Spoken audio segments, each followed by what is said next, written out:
Hey, what's up everyone? Eric here with Proactive Intuition, and welcome to part 4 of how to make huge profits buying and reselling MacBooks. This video is going to be covering all of the common things you're going to run into when you have people contact you with MacBooks that have issues.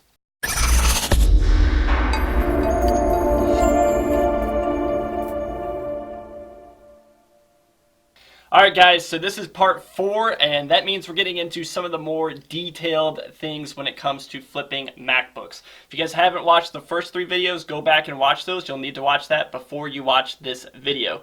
But this video is going to go over some of the different issues that MacBooks can have, because if you're making posts like I tell you how to do, where you're advertising that, hey, I buy damaged MacBooks, I buy MacBooks that have issues, then you're going to get a lot of people contacting you with MacBooks with all sorts of different issues.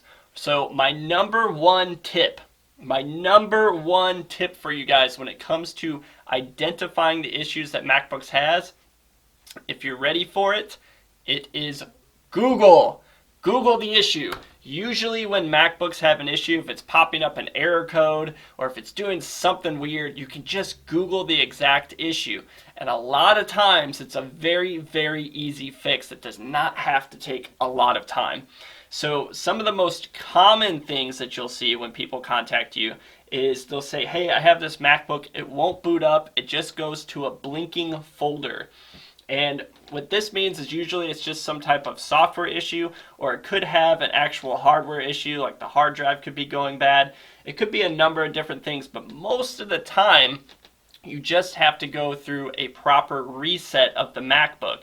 And I'll just tell you the most common reset you can do on a MacBook, and this is what anyone can do, is you click and hold on the power button while holding on the Command and R button. Now it is different for some different models, but for most MacBook models you can do that reset prompt. Keep holding on that Command and R button, and you just keep holding it until a little spinning globe pops up. If a spinning globe pops up, that means that you can actually reset the MacBook, and it does not have an iCloud account on it.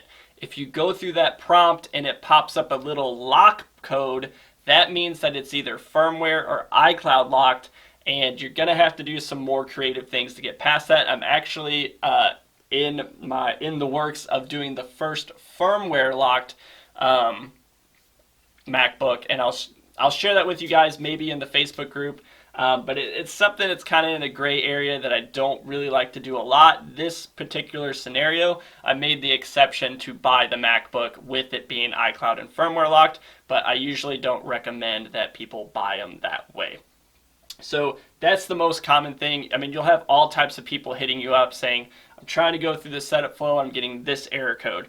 And there's usually ways to work around that. Most of the time it's just that Command R prompt that I told you about, but there's all sorts of things that can come up, and your best friend is Google. I'm telling you, you can type in that exact error code, you can type in the exact phrase of what the error says, and you can figure out how to solve it. Now, when you buy MacBooks that have issues, the beauty of it is you can lowball on them because it has no value to the person who still has them. They literally just have that MacBook sitting around, they're tired of it, and they just want to get rid of it. So this is a shorter video, but I hope that clarifies some of the issues you can run into. Like I said, Google's your best friend. I know you didn't want to watch a video that said, hey, just Google it, but it's literally as simple as just Google it. And just be aware, when you're buying MacBooks that have issues, you want to protect yourself. You don't want to just operate on low margins or try to squeeze out 50 bucks. You want to be able to protect your money when you're buying the damaged ones, and you can buy at really, really low prices because people don't want them anymore. So I hope you found value in this. If you appreciate these videos, please give me a like, subscribe to the channel, and I'll see you all in the next video.